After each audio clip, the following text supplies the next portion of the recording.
Welcome to the Heavy Spoilers Show. I'm your Captain Paul, aka the guy version of a plain Jane, and it's time to turn off your airplane mode because we're going full spoilers ahead on the Flight Attendant.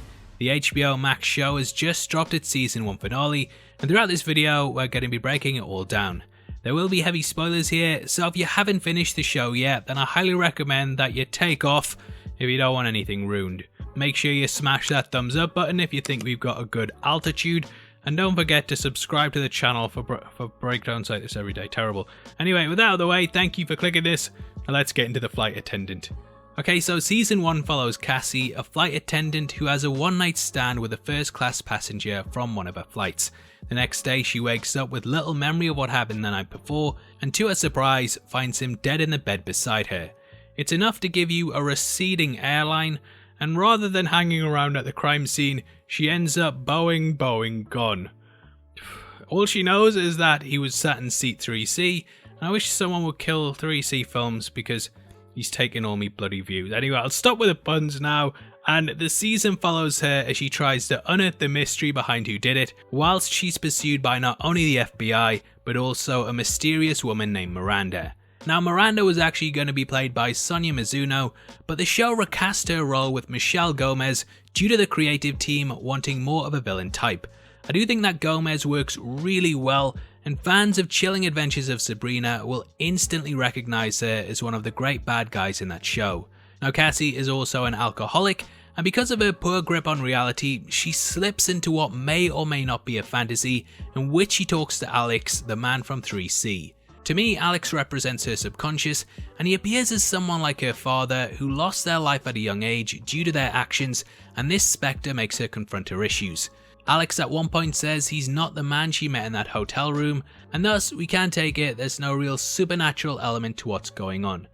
The showrunner referred to this as Cassie's mind place, and it's more somewhere that we can hear her inner dialogue without just hearing Cassie's voice whilst her lips are closed.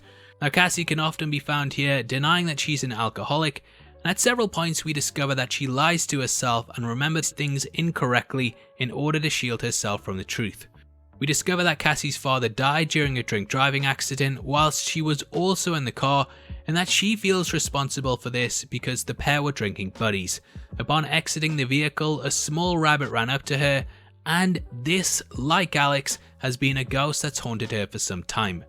Rabbits are actually laced throughout the show, and even the cool intro graphics contain them chasing after what appears to be Cass. This kind of hints at the show's true meaning is about childhood trauma, and how it can lead to addiction, and that this can cause problems that continue throughout someone's life. This leads the good time girl getting herself into a lot of trouble, and it quickly becomes apparent that there are bigger things going on than she's truly able to comprehend. Now, the show is very frantically edited, and though I don't think that it's necessarily for everyone, it must be doing something right as it's currently the most popular HBO Max show. It's already been greenlit for a second season, and there are a lot of things to talk about in regards to that too.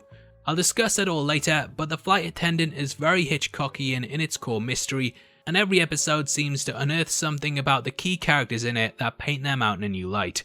Now, nowhere is this seen more than in Miranda, and initially she seems like an antagonist, but we actually learn that she was one of Alex's allies and that he was killed because he discovered his family were involved with some criminal clients.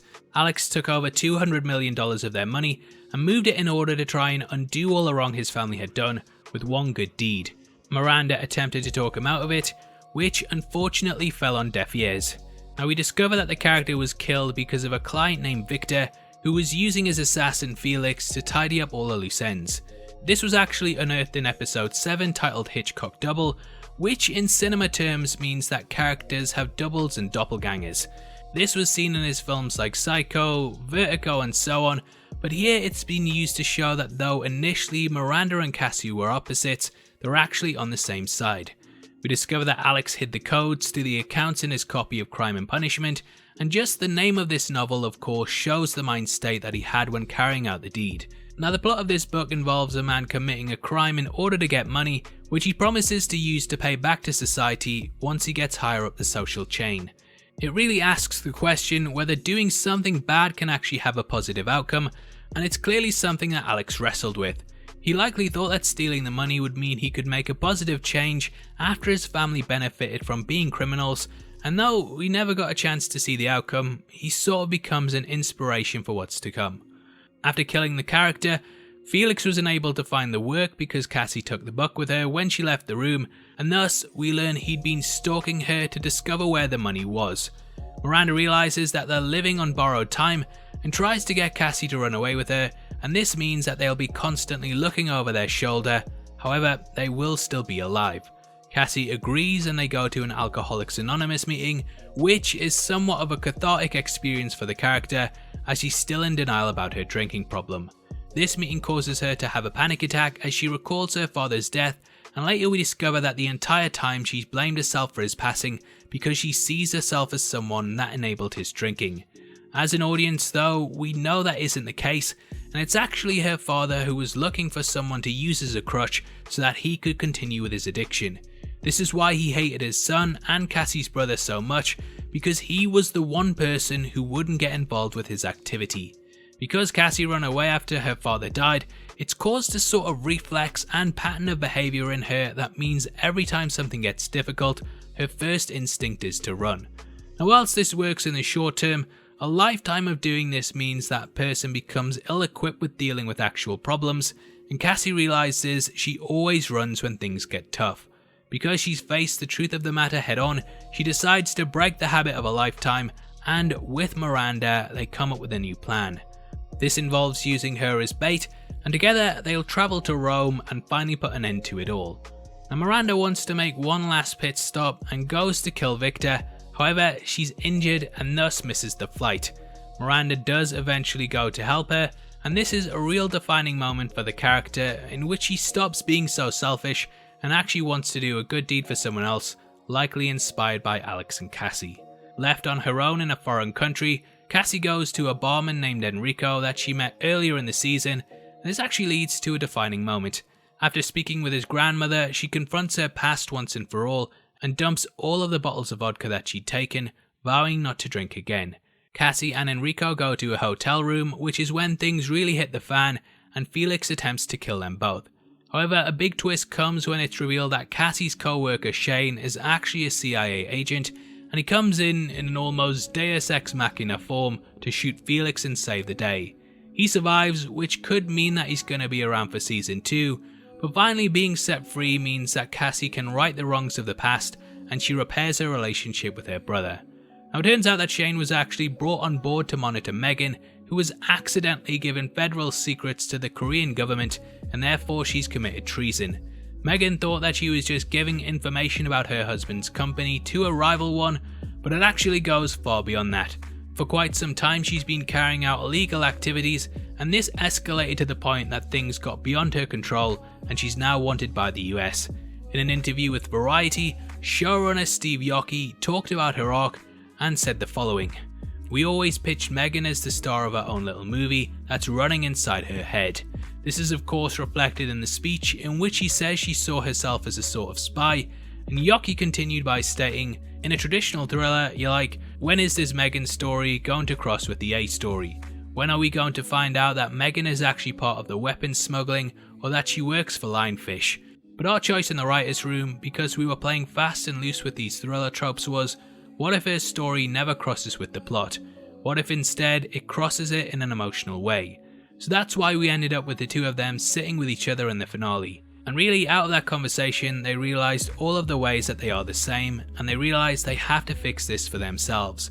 Megan really cements the decision that she's going to run away and figure out how to make this better. They leave that conversation changed, but from the beginning Cassie didn't want to be involved in this at all and was stumbling through it, whilst Megan, on the other hand, really went into this with her eyes opened and thought she could handle it on her own. Thus, Megan's issues in which things all went out of control also reflect Cassie's addiction, and it's clear that the pair realise they share some common ground. Megan goes on the run, but she leaves behind the flash drive in order to save her husband from the crime that she committed. Megan says goodbye to her son, and then flees, likely living the life that Cassie would have had she not confronted her problems. In the end, we discover that Cassie has started to attend Alcoholics Anonymous meetings, and that she's received her first chip, which shows she's willing to work at it. We see her almost take a drink on board a flight, but she puts it back, and it's also at this point that things start looking brighter for her. She could have spiraled into getting drunk once more, but this putting it to the side opens up new opportunities, and Shane returns to his post and says the CIA want her to work as a human asset on their team. Cassie goes back to the hotel room in her mind, and we see that Alex is no longer there. This shows that she is finally free of the side of her that was making her confront her own trauma, and that she's finally managed to get over it. The lights go out and she returns to the bed to find Alex's Crime and Punishment book, which she picks up. Now that ends the season, but if we flash back to earlier in the episode, we saw that this was actually placed into a coat by Miranda, and therefore something has to be going on here.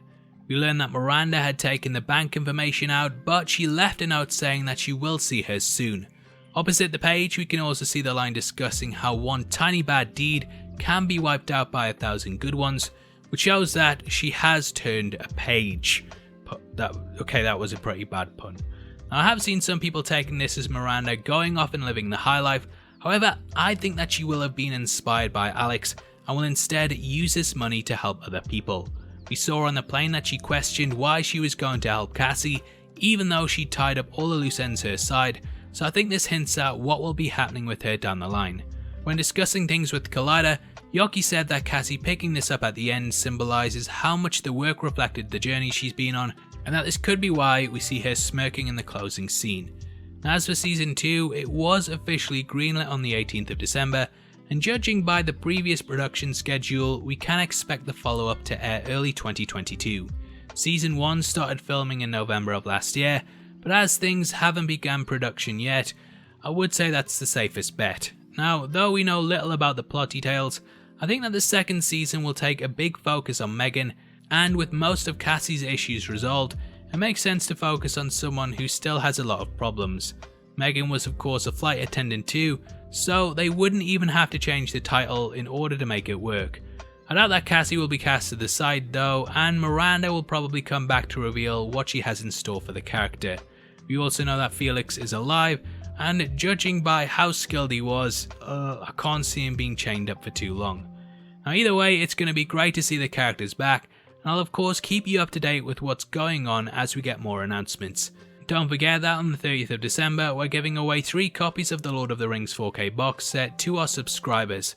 All you have to do to be on the chance of winning is like the video, make sure you subscribe with notifications on, and drop a comment below with your thoughts on the episode. If you want something else to watch, then make sure you check out our breakdown of the Mandalorian finale, which will be linked on screen right now.